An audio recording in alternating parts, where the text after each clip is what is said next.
1996년부터 2007년까지 양키스를 이끌고 월드시리즈 3연패 포함 총 4번의 우승을 차지한 전설적인 감독 조토레. 물론 전임 감독이었던 벅슈얼터가 만들어 놓은 팀을 맡아 좋은 성적을 올렸다는 얘기도 있었지만 긴 시간 동안 개성 강한 선수들을 상대로 뛰어난 리더십을 발휘하며 꾸준하게 좋은 성적을 올린 성과는 대단했습니다. 당시 전문가들이 평가한 조토레의 장점은 총 5가지. 선수 능력을 제대로 평가한다. 선수와 직접 대화하며 믿음을 얻는다. 선수가 팀에 꼭 필요한 존재라는 감정을 갖게 만든다.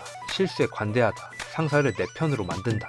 뉴욕 양키스 감독으로 있을 당시 단 한 번도 포스트 시즌 진출에 실패한 적 없는 왕조 시대를 대표하는 감독이었던 그는 역대급 명장으로 불리며 명예의 전당에 헌액됐는데, 이런 화려한 업적과는 별개로 항상 꼬리표처럼 따라다녔던 것이 바로 불펜 혹사. 위기 상황에서 자신이 믿는 투수만 등판시키는 전략으로 유명했습니다. 특히 매년 스프링 캠프를 앞두고 올해의 혹사 후보를 고른다는 얘기가 나올 정도였죠. 메이저리그의 엄청난 선수단 규모를 생각하면 불펜 투수는 체계적으로 키울 필요가 없는 특출난 몇 명을 제외하면 바로바로 교체가 가능한 소모품 인식이 강했죠. 2003년 뉴욕 양키스는 트레이드 마감일에 3건이나 성사시켰는데, 신시내티에서 올스타 3루수 에런 본을 영입했고, 주전 3루수였던 로빈 벤츄라를 다저스로 보내는 대신 오늘의 주인공이자 1998년 신인 드래프트에서 5라운드에 지명된 프록터를 데려왔죠.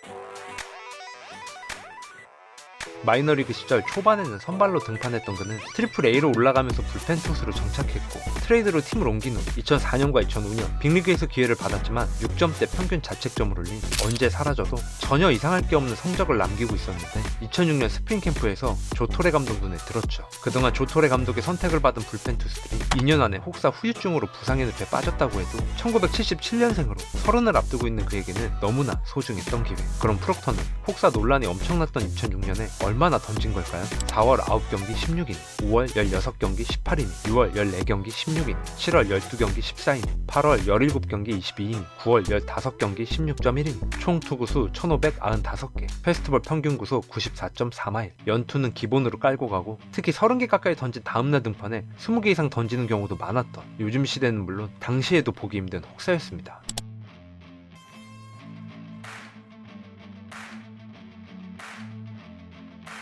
그리고 다음 시즌 역시 조토레의 남자로 계속 등판한 프록터는 시즌 도중 트레이드로 친정팀 다저스 복귀. 양키스에서 52경기에 나와 2승 5패, ERA 3.81.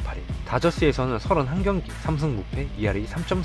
2006년부터 7년까지 2년 동안 프록터보다 더 많은 경기, 더 많은 이닝을 소화한 불펜 투수가 없을 정도로 2년 연속 무려 83경기 등판한 메이저리그 불펜 투수 단일 시즌 기준 마지막 100이닝 투구 주인공이 바로 프록터. 새로운 감독 밑에서 빅리그 생활을 계속하게 될 줄 알았던 그에게 들려온 소식. 다저스 조토레 영입. 예전 9위를 유지했다면 다저스에서도 조토레가 엄청나게 굴렸겠지만, 이미 망가진 프록터는 세던맨이 아닌 패전조로 뛰며 41경기, 2승 2홀드, ERA 6.0.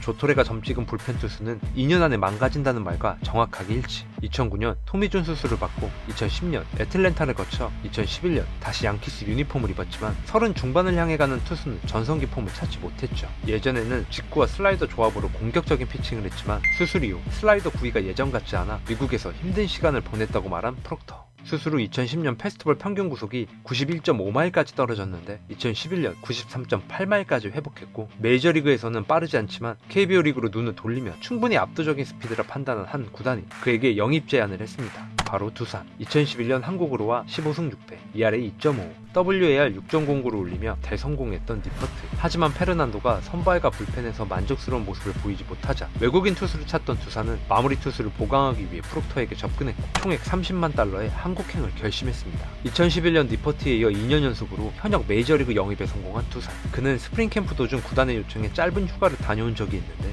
이유는 이틀 동안 어린이들을 위한 자선 행사에 참석하기 위해서였죠. 행사를 주최하는 단체가 바로 프록터가 설립한 단체. 딸이 태어나자마자 심장 동맥에 문제가 생겨 수술을 받았고, 같은 병을 앓고 있는 어린이와 가족들에게 힘을 주고 싶어서 이후 딸 이름을 따서 단체 설립. 메이저리그 선수들이나 가수들을 초대해 매년 초 행사를 진행했습니다. 시즌이 시작하기도 전에 선행으로 많은 팬들의 칭찬을 받았던 그는 캠프로 돌아와 훈련을 함께 했는데, 기자와의 인터뷰에서 이런 말을 했습니다.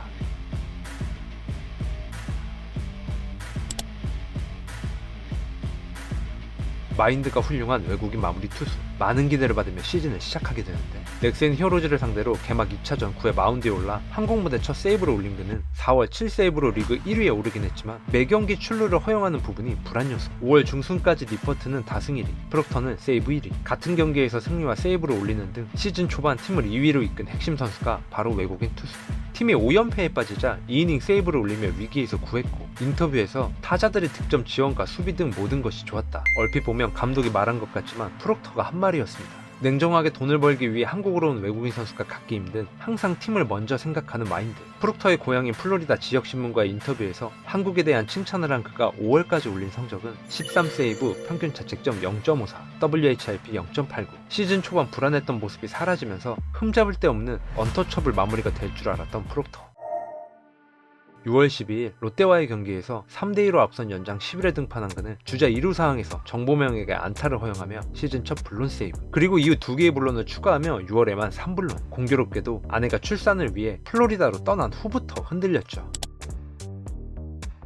6월 부진 이후 7월과 8월 다시 안정적인 클로저로 돌아왔고 8월 24일 30세이브 성공. 김진욱 감독 역시 8월 말 인터뷰에서 내년에도 외국인 선수는 니퍼트와 프록터로 간다고 말할 만큼 만족하는 분위기였습니다. 9월이 되기 전까지만 해도 말이죠. 오승환, 김사율과 함께 치열한 세이브 경쟁을 펼치던 그는 9월 2일 불론 세이브, 9월 5일 패전 투수, 9월 7일 패전 투수. 순위 경쟁이 치열한 9월 초에 급격하게 흔들리는 모습을 연속으로 보여주면서 프록터에 대한 불안감은 점점 커졌습니다.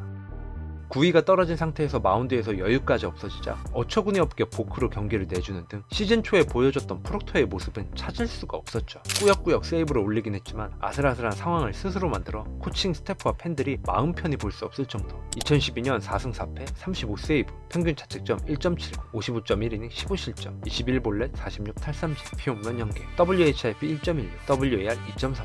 두산 선수로는 2006년 정재훈에 이어 6년 만에 30세이브 돌파. 2008년 하나 토마스가 가지고 있던 외국인 투수 최다 세이브 돌파, 35세이브를 올리고 1점대 평균 자책점에 1년 동안 피홈런을 단 한 개도 허용하지 않은 마무리 투수. 보이는 성적만 보면 재계약을 안 하는 게 이상한 수준인데 리그에서 가장 많은 7개의 불론 세이브, WHIP는 1.16으로 세이브 경쟁자였던 오승환과 차이가 많이 났죠. 그리고 35개의 세이브를 올리는 중 주자를 출루시킨 경기가 무려 23경기, 기출루자 득점 허용률 52.9%. 프록터가 등판할 때 총 17명의 주자가 있었고 그 가운데 9명이 홈을 밟았습니다. 다른 마무리 투수들과 비교하면 확실하게 차이가 났죠. 정규 시즌의 불안함 때문에 준 플레이오프에서 김진욱 감독은 프록터를 내보낼 상황에서도 홍상삼을 등판시켰고 니퍼트가 구원 등판하는 등 4차전까지 펼쳐진 시리즈에서 고작 2경기 1이닝만 소화. 특히 4차전 연장 10회 말 1사 2루 상황에서 올라와 폭투. 양의지가 공을 빠르게 3루에 던졌지만 악송구가 되면서 그대로 시즌 종료. 포스트 시즌에서는 마무리 투수 활용폭이 넓어지기 마련인데 정규 시즌 세이브 2위를 기록한 투수가 포스트 시즌 결정적인 상황마다 더그아웃을 지키면서 등판 기회를 잡지 못했죠. 결국 시즌 후 선발 보강을 위해 프록터의 재계약을 포기한 두산은 보유권을 풀어 KBO 다른 구단과 협상할 수 있게 했지만 대부분의 팀들이 외국인 선수 구성을 끝낸 상태라